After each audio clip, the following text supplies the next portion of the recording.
नमस्कार. तुम्हा सर्वांना गुढीपाडव्याच्या खूप खूप शुभेच्छा. आजच्या गुढीपाडवा स्पेशल ब्लॉगमध्ये आपण बनवणार आहोत एकदम पारंपरिक गुढीपाडवा स्पेशल थाळी. त्यामुळे आजचा ब्लॉग शेवटपर्यंत नक्की पहा. सर्वात आधी बनवणार आहे बटाट्याची पिवळी भाजी. त्यासाठी इथे मी बटाटे घेतलेले आहेत. ते आधी स्वच्छ धुवून घेते. त्यानंतर बटाट्याचे 2 तुकडे करून घेणार आहे आणि हे बटाटे कुकरमध्ये उकळून घेणार आहे. म्हणजे ते पटकन आणि छान शिजतात. जेव्हा पण घाईत असेल ना की तेव्हा मी बटाटे कुकरमध्येच उकळून घेते. गुढीपाडवा म्हटलं की पारंपरिक बटाट्याची पिवळी भाजी तर असलीच पाहिजे. भाजी बनवायला पण सोपी आणि चवीला पण भारी लागते. त्यानंतर बटाट्याचे 2 तुकडे करून घेतले. आता कुकरसुद्धा गॅसवरती ठेवून घेते आणि कुकरच्या 3 शिट्ट्या काढून घेणार आहे. कुकरच्या 3 शिट्ट्या होईपर्यंत आता बाकीची तयारी करून घेते. वालाची भाजीसुद्धा बनवणार आहोत. त्यासाठी इथे वाल आहेत. वालला छान असे मोड आलेले आहेत. तुम्ही इथे पाहू शकतात. वालला मोड आले असेल ना की वालाची भाजी खायला अजून छान लागते. तर इथे मी 2 दिवस अगोदरच हे वाल पाण्यामध्ये टाकून ठेवलेले आणि त्याला छान असे मोड आलेले आहे. आता त्यानंतर इथे मी पटापट असे वाल सोलून घेते आणि इथे वाल सोलून घेते तर दुसरीकडे ना कुकरच्या शिट्ट्यासुद्धा चालू झालेल्या आहेत. आणि इथे वालसुद्धा सोलून झालेले आहे. वाल सोलायला पण काही जास्त वेळ लागत नाही, पटापट सोलून होते. त्यानंतर इथे वालाची भाजी करण्यासाठी लागणारे कांदा, टोमॅटो, मिरची, आलं, कोथिंबीर हे सर्व फ्रीजमधून काढून घेते. सर्व साहित्य काढून घेतले आणि पटापट कट केले की झटकीपट अशी भाजीसुद्धा बनवून तयार होते.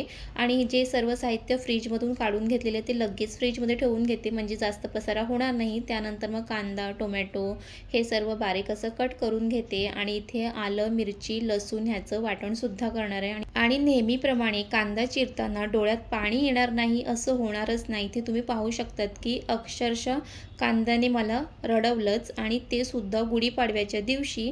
तर चला, इथे कांदा कापून झालेला आहे, टोमॅटोसुद्धा कापून झालेला आहे, कोथिंबीर, आलं, मिरची आणि लसूण ह्याचं वाटण करून घेते. आणि इथे तुम्ही पाहू शकता की सर्व बारीक असं कट करून घेतलेलं आहे. आणि वालाची भाजी करण्याआधी ना बटाटे उकळलेले आहेत की नाही ते एकदा बघून घेऊया. आणि इथे वेळ कमी असल्याकारणाने इथे मी कुकर थंड होण्याची पण वाट बघणार नाही आहे. आणि तुम्ही इथे पाहू शकतात की कुकर ओपन केल्यानंतर गरम अशी वाफ आलेली आहे आणि इथे पाहू शकतात की आपले बटाटे छान असे उकळलेले आहे. आता त्यानंतर मी एका प्लेटमध्ये काढून घेते, कारण इथे वालाची भाजी करेपर्यंत ते सुद्धा एका बाजूला थंड होतील आणि थंड झाल्यानंतर मग त्याची जी साल आहे ती काढायला मला बरं पडेल. तर इथे पाहू शकता तुम्ही. आता आपण ह्याला मस्त एका बाजूला थंड करायला ठेवून देऊया आणि चला आता झटपट अशी वालाची भाजी करायला घेते. आणि इथे वालाची भाजीसुद्धा मी कुकरमध्येच करणार आहे. जेव्हा मी घाईत असेल ना की जास्त करून मी कुकरचाच वापर करते, कारण कुकरमध्ये झटकीपट असं भाजीसुद्धा बनवून तयार होते. त्यानंतर इथे कुकर ठेवलं, त्यामध्ये तेल घातलं. तेल व्यवस्थित गरम करून घ्यायचं आहे. त्यानंतर त्यामध्ये जिरं, मोहरी, कढीपत्ता हे सर्व टाकून घ्यायचं आहे आणि छान तडतडून घ्यायचं आहे. भाजीला खमंग फोडणी बसली की ती भाजी चवीला भारीच होते. त्यानंतर इथे बारीक चिरून घेतलेला कांदा घालायचा आहे. कांदा इथे मी भरपूर घालणार आहे, कारण वालाच्या भाजीमध्ये कांदा भरपूर घातला ना की भाजी अजून चवीला भारी लागते. तुम्ही सुद्धा एकदा घालून बघा जास्त कांदा. त्यानंतर कांदा व्यवस्थित परतून घ्यायचा आहे आणि त्यानंतर मग कांदा व्यवस्थित परतून झालं की त्यामध्ये वाटण घालायचं आहे. आलं, लसूण, मिरची आणि थोडी कोथिंबीर घालून असं हे वाटण केलेलं आहे.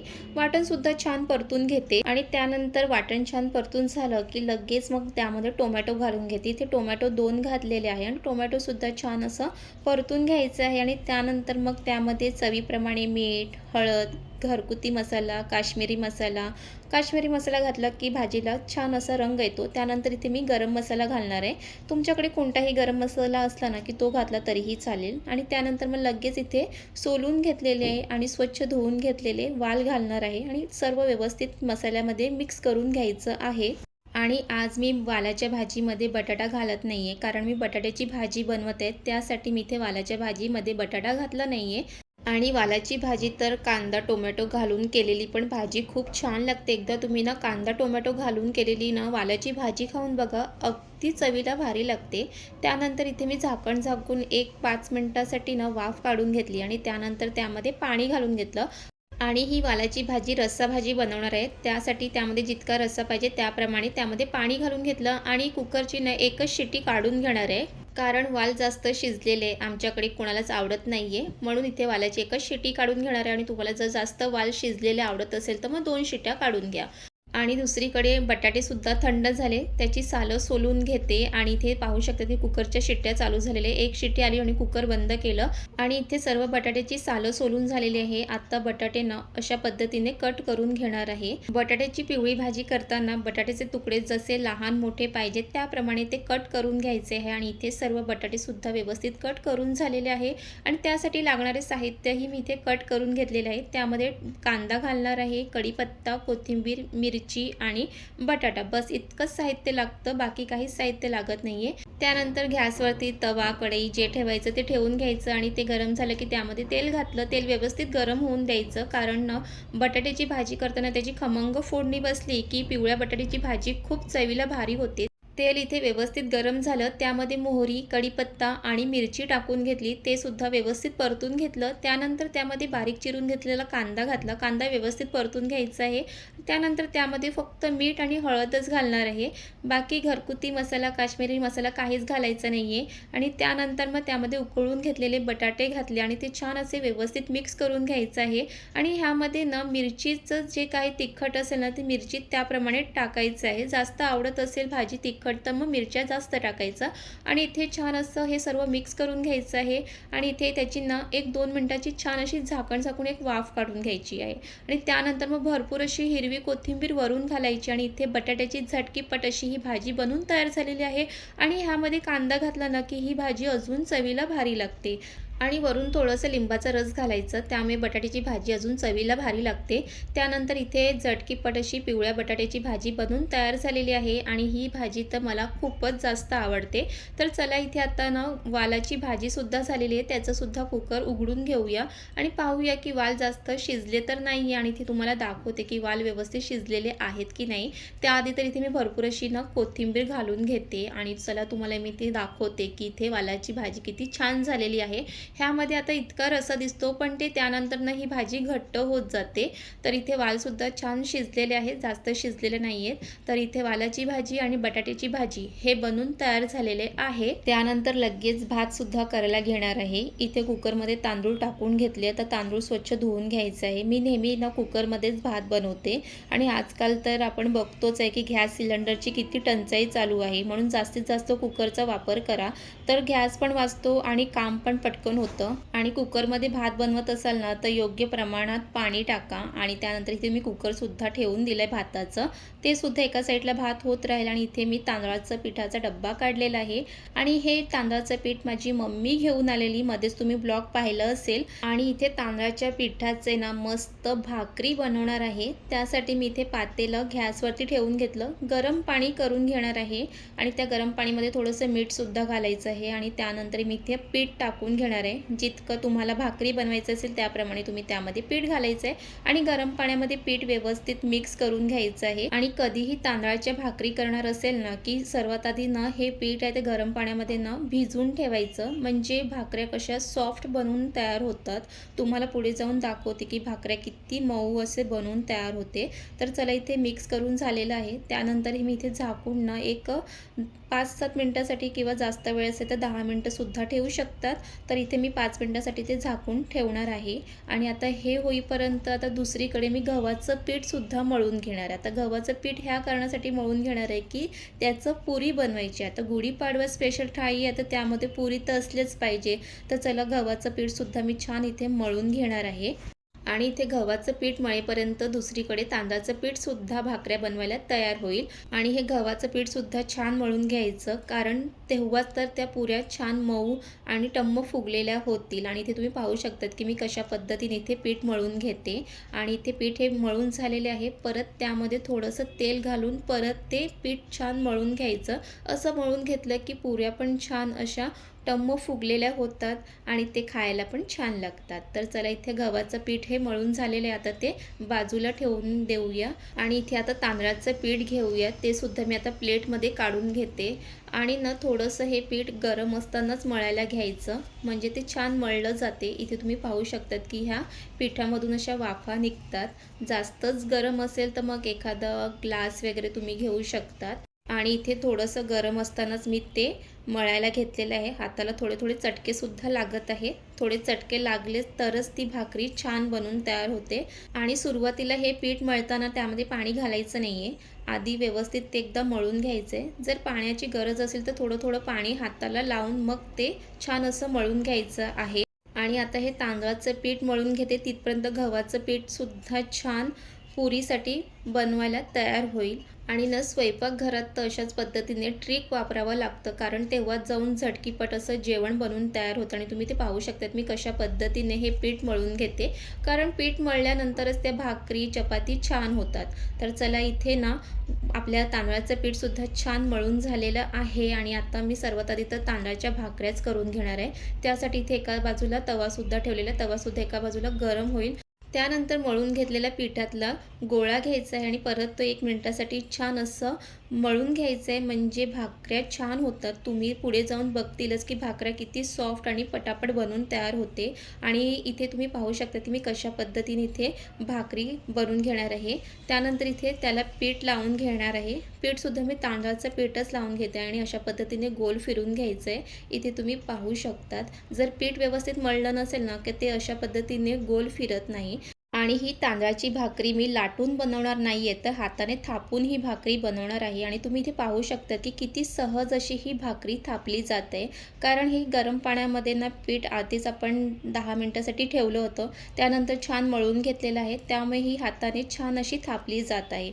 जर तुम्हाला हाताने थापता येत नसेल तर तुम्ही लाटूनसुद्धा बनवू शकता. ती रेसिपीसुद्धा आपल्या चॅनलवर आहे, तुम्ही तिथे जाऊन नक्की बघू शकता. आणि तुम्हाला सुद्धा तांदळाची भाकरी लाटून बनवता येते की हाताने थापून बनवता येते, हे नक्की मला कमेंट करून सांगा. तर चला मी तुम्हाला इथे दाखवते की भाकरी कशी गोल अशी बनवून तयार झालेली आहे. त्यानंतर एका बाजूला तवासुद्धा छान गरम झालेला आहे. त्यानंतर भाकरी टाकून घ्यायची आहे आणि जी खालची बाजू असेल ना ती वरती ठेवायची आणि वरून असं पाणी लावून घ्यायचं. हाताला चटके लागतात, पण एकदा सवय झाली की मग चटकेसुद्धा लागत नाही आहे. तर चला इथे पाणी लावून झालेलं आहे आणि इथे तुम्ही पाहू शकतात की मस्त अशी पांढरी शुभ्र अशी ही तांदळाची भाकरी बनून तयार होते. त्यानंतर मग दुसऱ्या बाजूने पलटून घ्यायचं आहे, इथे तुम्ही पाहू शकतात. आणि ही भाकरी दोन्ही बाजूने पलटून अशी छान भाजून घ्यायची आहे आणि ही भाकरी मस्त अशी टम्म फुगते. तर तुम्हाला सुद्धा जर भाकरी बनवायला जमत नसेल तर तुम्ही सुद्धा अशा छोट्या छोट्या टिप्स लक्षात ठेवा, म्हणजे तुम्हाला ही भाकरी सहज बनवता येईल. आणि तुम्ही इथे पाहू शकतात. आणि तांदळाची भाकरी, घावणे मला तर दोन्हीही आवडतात. तुम्हाला जास्त भाकरी आवडते की घावणे हे नक्की मला कमेंट करून सांगा. त्यानंतर ना मी वरून असं तूपसुद्धा लावणार आहे. तुम्हाला आवडत असेल तर तुम्ही तूप, तेल लावू शकतात. जर काहीच नाही लावायचं असेल तरीही चालेल, पण मला तूप लावलेली भाकरी खूप जास्त आवडते. आणि ना ह्या भाकरीसोबत तुम्ही गूळ घेतलं ना की ती अजून चवीला भारी लागते. आणि इथे बटाट्याची भाजी आहे आणि त्यासोबत जर तुम्ही तांदळाची भाकरी खाली ना की चवीला एकदम भारी लागते, म्हणून मी भाकरी बनवलेली आहे. आणि तुम्ही आपल्या चॅनलवरती नवीन असाल आणि अजूनपर्यंत जर तुम्ही चॅनलला सबस्क्राईब केलं नसेल तर आपल्या चॅनलला नक्कीच सबस्क्राईब करून घ्या. आणि तुम्हाला रेसिपी, ब्लॉग आवडत असतील तर लाईक करा, कमेंट करा आणि सबस्क्राईब करायला विसरू नका. आणि इथे तुम्ही पाहू शकतात की भाकरी अशी टम्म अशी फुगलेली आहे आणि इथे भाकरी मस्त अशी बनून तयार झालेली आहे, इथे तुम्ही पाहू शकतात. आणि अशाच पद्धतीने बाकीची पण भाकऱ्या मी अशाच पद्धतीने बनवून घेणार आहे. आणि तांदळाची भाकरी बनवताना हे लक्षात ठेवा, पीठ व्यवस्थित मळा आणि भाकऱ्या अशा मस्त बनून तयार होते. तर चला इथे सर्व भाकऱ्या बनवून तयार झालेल्या आहे. आता इथे पुऱ्या बनवायला घेऊया. तर हे गव्हाचं पीठ ठेवलेलं त्याला परत एकदा मी व्यवस्थित मळून घेते. परत पीठ 2-3 मिनिटासाठी छान मळून घ्यायचं. त्यानंतर मी पुरी बनवण्यासाठी असे छोटे गोळे करून घेतलेले आहे. आधी तर मी सर्व पुऱ्या बनवून घेणार आहे, नंतर मग ते तळून घेणार आहे. असं केल्यामुळे पुऱ्या लवकर बनवून तयार होते. जर तुम्हाला पुऱ्या बनवताना तळून घ्यायचं असेल तर तुम्ही ते सुद्धा करू शकतात. पण मी सर्वात आधी तर पुऱ्या बनवून घेते आणि मग लगेच ते तळायला घेते. आणि इथे एक पुरी ही बनवून तयार झालेली आहे. आणि अशाच पद्धतीने बाकीच्या पुऱ्यासुद्धा पटापट लाटून घेणार आहे. आणि गुढीपाडवा म्हटलं तर घरोघरी पुरी आणि श्रीखंड याचा भेद तर असतोच, कारण त्या दिवशी श्रीखंड पुरी ही नक्कीच खाल्ली जाते. तर तुम्हीसुद्धा पुरी आणि श्रीखंड गुढीपाडव्याला बनवलात का? हे नक्की मला कमेंट करून सांगा. आणि इथे बघा सर्व पुऱ्या ह्या बनून तयार झालेल्या आहे. आणि आता एका साईडला तेलसुद्धा गरम करायला ठेवलं होतं. ते सुद्धा चेक करून घ्यायचं आहे, कारण पुरी तळून घेताना तेल व्यवस्थित गरम असलं पाहिजे, तरच त्या पुऱ्या अशा टम्म फुगलेल्या होतात. आणि तुम्ही इथे पाहू शकता की तेल किती व्यवस्थित गरम झालेलं आहे. आणि चमच्याने असं ना पुरीवरती तेल टाकायचं, म्हणजे ती व्यवस्थित ना पुरी तळून तयार होते. आणि दोन्ही बाजूने छान पुरी तळून घ्यायची आहे. आणि इथे पाहू शकता तुम्ही पुऱ्या इथे तळून झालेल्या आहेत. तर अशाच पद्धतीने बाकीचेही पुऱ्या मी तळून घेणार आहे. आणि तुम्हाला पुढे जाऊन दाखवते की पुरी कशी टम्म अशी फुगलेली आहे. आणि ना पुऱ्या पण टम्म फुगवायचं असेल की ते सगळं पीठ मळून चांगलं घेतलं की ते पुऱ्या पण टम्म फुगलेल्या होतात. आणि तुम्ही ते पाहू शकतात की पुरी किती अशी टम्म अशी फुगलेली आहे. आणि गरमागरम पुरी तर सगळ्यांनाच खायला आवडते. आणि तुम्ही ते पाहू शकतात की पुरी किती छान अशी फुगलेली आहे. आणि तुम्ही मस्त गरमागरम पुरीसोबत बटाट्याची भाजी किंवा श्रीखंडसुद्धा खाऊ शकता. तर इथे अशाच पद्धतीने सर्व पुऱ्या आहेत तळून झालेल्या आहे. आता त्याच कढईमध्ये ना पापडसुद्धा मी तळून घेते, कारण तेल गरमच आहे. तर त्यामध्येच ना पापडसुद्धा पटकन असे तळून होतील. आणि गुढीपाडवा स्पेशल व्हेज थाळीमध्ये तर पापड हे असलेच पाहिजे. आणि पापड तर असे तळलेले पापड तर खायला अजून भारी लागते. पापड भाजूनही खाऊ शकतात, असे तळूनही खाऊ शकतात. आणि तुम्हाला जास्त पापड तळलेले की भाजलेले आवडतात हे नक्की मला कमेंट करून सांगा. आणि चला इथे आपलं इकडे वालाची भाजी, बटाट्याची भाजी, एका बाजूला भात आणि भाकऱ्या आणि पुऱ्या हे सर्व ना बनवून तयार झालेलं आहे. तर आता ह्यासोबत अजून काय आहे हे तुम्हाला ना पुढे जाऊन थाळीमध्ये दिसणारच आहे. आणि इथे तुम्ही पाहू शकतात की भाकरी किती सॉफ्ट अशी मऊ झालेली आहे. आणि तुम्हाला इथे दाखवते की ना वालाची भाजी आहे ती अशी मस्त अशी घट्ट पण झालेली आहे. आणि वाल मस्त असे जास्त शिजलेले पण नाही आहे. आणि इथे आपली मस्त अशी पिवळ्या बटाट्याची भाजी पण छान झालेली आहे. आणि त्यासोबत तर भाकरी तर मला खूप जास्त आवडते. पुऱ्या पण छान लागतात त्यासोबत. आणि घरोघरी गुढीपाडवाला खाली जाणारी म्हणजे श्रीखंड पुरी इथे बनवून तयार आहे. श्रीखंडची रेसिपी बघायची असेल तर चॅनलवरती आहे, नक्की जाऊन तिथे बघा.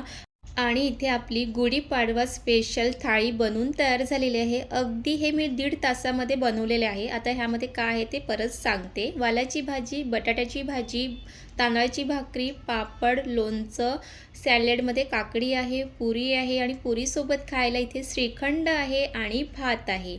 आणि तुम्हीसुद्धा गुढीपाडवा स्पेशल थाळीमध्ये काय काय बनवलं हे नक्की मला कमेंट करून सांगा. आणि तुम्हाला आजची गुढीपाडवा स्पेशल थाळी आवडली असेल तर लाईक करा, कमेंट करा, शेअर करा आणि चॅनलला सबस्क्राईब करायला विसरू नका.